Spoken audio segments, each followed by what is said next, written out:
In a world where extreme competition exists everywhere, what does it take to have success in your career and in life? Join me, Nirvana Chaudhary, as I sit down with some of the most successful individuals to discover the secrets to their success, what continues to drive them, and to hear a few exclusive stories in the process. What drives them and their success code, their mantra for making it bigger.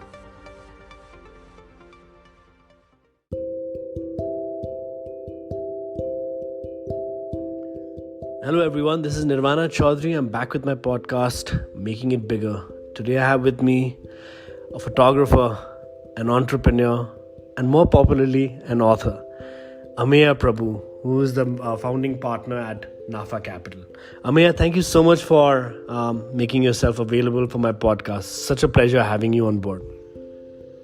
Thank you so much, Nirvana. It's an honor and a pleasure being on your podcast today, and really, again, I would say, so delighted to have shared the Young Global Leader stage with you at the World Economic Forum. Yes, absolutely. I was about to come to that. Ameya, I've been doing a little bit about your work, your entrepreneurial side. Obviously, you're at a different level, but I'm so intrigued by your search for the universal truth and your book that you've written on the Rock Babas. But before I get into that, Ameya, the first question I ask everyone is, you've got such a versatile role, many hats that you wear. What is the one success mantra that you follow? What is it that really drives you? I think if you ask me, the one thing which I really believe in, and I had a meeting this morning with a friend, I was sharing the same thing, is I think one should do whatever that gives one peace of mind. Because when you're, and what I mean by that is when, and it can be anything. For example, when your mind is at peace and when you get net positive happiness from whatever you are doing, that thing is always a success. Now, even if it might conventionally be not as successful as what, let's say, others might think, for you it is always a success. And invariably it becomes something which you are proud of and gives you immense internal peace and happiness. So I think whatever gives you that, now it can be different things for different people. So, but that is what I think one should focus on, and that's actually been my mantra. But of course, it's come by trial and error. I have done things in my life which possibly I realized later that maybe don't give me as much peace and happiness, and with time I have dropped it. But I guess it is a trial and error, after which you come to this realization and understanding that ultimately that peace of mind and net positive happiness is most important in life. That's amazing that you say that. But tell me, Ameya, I'm enjoying this conversation so much because I think in many ways I sort of see so much of like-mindedness between you and me and our approach and our sort of prospect on life. Tell me, Ameya, what are your views on karma? I'll tell you, I'll tell you, take a step back first, and I'll tell you what my views on luck is, right? Because let's say in terms of, so I believe we are all energy. Humans are energy, life is energy. And, Newton's law of energy states that every action has an equal and opposite reaction. So, when people say I have good luck or I have bad luck, I actually disagree with that. I believe that good luck is the positive energy that you give out that comes back to you as what we call good luck. Similarly, if we think negative and we give negative energy out, that comes back to you as bad luck. So this good luck and bad luck are human concepts, is actually all energy. And that's the same thing if you extend further. It goes into karma. Because in a way, karma, if you give good energy out and good deeds, it comes back to you as good karma. And so is, the converse is also true. So I think that, I would say energy essentially, call it luck, call it karma. One should always have good positive energy and keep giving it out, keep doing good deeds. And I promise you it always, and again, you should do it without expectation. But generally when you give out positive energy, it invariably comes back to you. Wow. Believe it or not, I'm getting goosebumps right now. I've actually written an article on what you're talking about right now. I'll probably send it to you at a later stage, but I, again, couldn't agree more, right? We keep talking about spirituality in the corporate world and the importance of spirituality, and listening to you, it was so important for me to understand your belief and your views on karma, and you hit it spot on.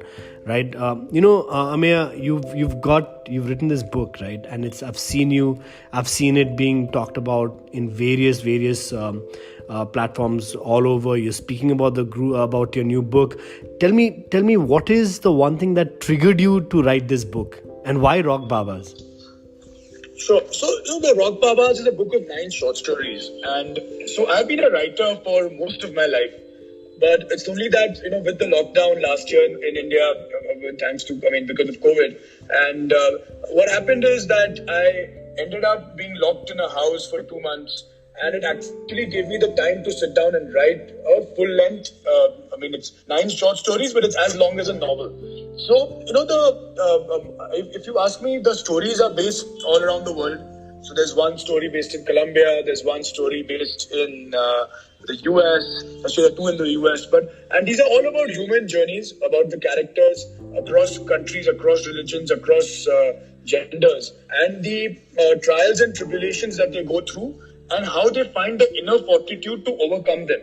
So in a way, the underlying theme of the book is spirituality.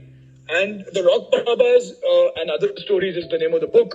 And the Rock Babas, the eponymous story, is actually based in Nepal. So it's amazing that you ask me about that story. But so that story is about a Swiss hotelier, a very successful Swiss hotelier who is, someone who doesn't, he's quite, is also a mountaineer, and he's quite entrenched in his own culture and is not very open to understanding or looking at other cultures from around the world. And he is, climbing the Kanchenjunga, and all throughout his climbing, he keeps coming in contact with the Limbu people and the other people of the area.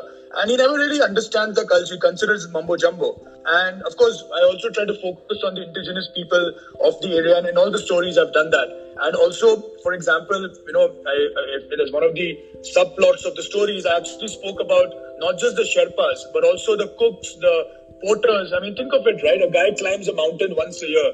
These guys climb several times in the same season.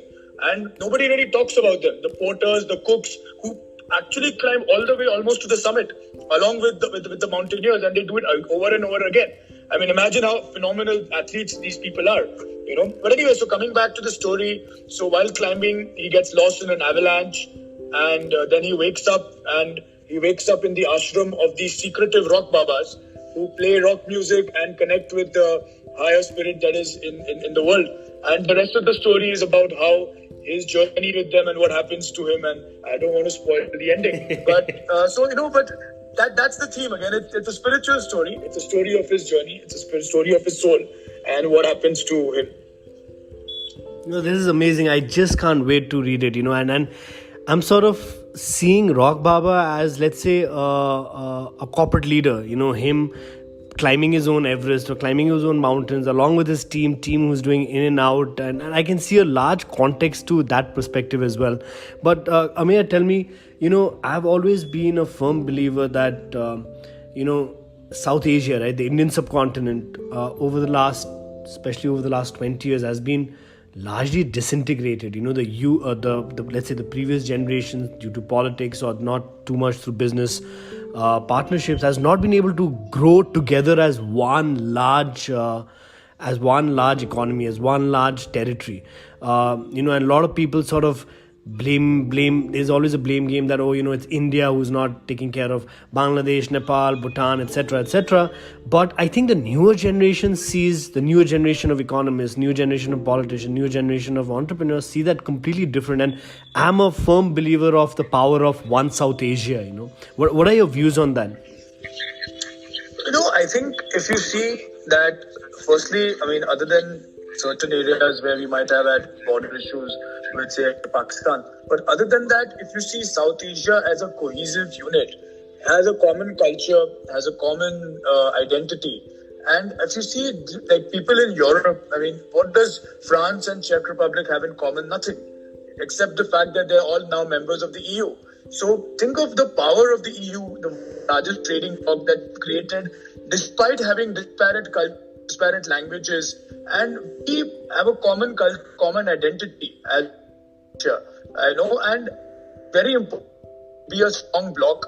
How ASEAN has been very, very simple. And I can create this common bond between India, Pakistan, Nepal, Bangladesh, Bhutan, Maldives. Actually, percent of almost 2 billion people, humanity, and not where there are only two areas in the world where religion is on. One is Israel and Palestine, and the other is where we are today. Modern Nepal and all created in our a spiritual leader for economy not. So I completely you politically, economically, culturally. I think we need to common Caucasian identity. Whenever I Nepal, I feel so Nepal because we have grown up, with Nepal. So it's important for us to build, common. Agree with that. Okay, sorry, the line was a little unclear, but just a quick question. We're all aspiring, growing leaders in our own rights, right? Tell me the one person you look up to globally in any field and why. Just that one line, who's the person and why do you look up to him? Or what as a mentor, as an idol? So I really admire, as I've grown older, I've really started admiring, spiritual leaders, guys who have had the ability to, live a temporal life of money and I think I really admire them. So if you look back in history, someone I draw a lot of inspiration from is Buddha. I think, got Siddhartha and Gautama Buddha in terms of his transformation from being this prince into what he eventually became. But also, I think in the Buddha, there is a great lesson for us to learn because I think Buddha preached the lack of idol worship. He preached the fact that one should follow the middle path. And his followers over time have actually gone into idol worship as well, including worship, something which he wanted to move away from. So I think we need to learn a lot from the Buddha, but also realize the limitations of what can happen of your message with time. So I think most important is to be at peace with yourself. Again, coming back to that, do the best that you can, give this message of love and peace to the world. And, I'm sure that as long as it can make a difference to some people, you've achieved a phenomenal thing. That's absolutely great. Thank you so much for your time, for your knowledge, for your wisdom. This has been so amazing. These are things which I personally would be talking about as well. And I guess, that's the power of two minds sort of engaging with each other and agreeing on each other. And I couldn't have agreed with you more on this. So thank you so much, Ameya, for this podcast. I really, really appreciate it. Thank you. Thank you, Nirvana. Thank you for having me. And I look forward to meeting you soon and looking forward to also visiting Nepal. Thank you, Ameya.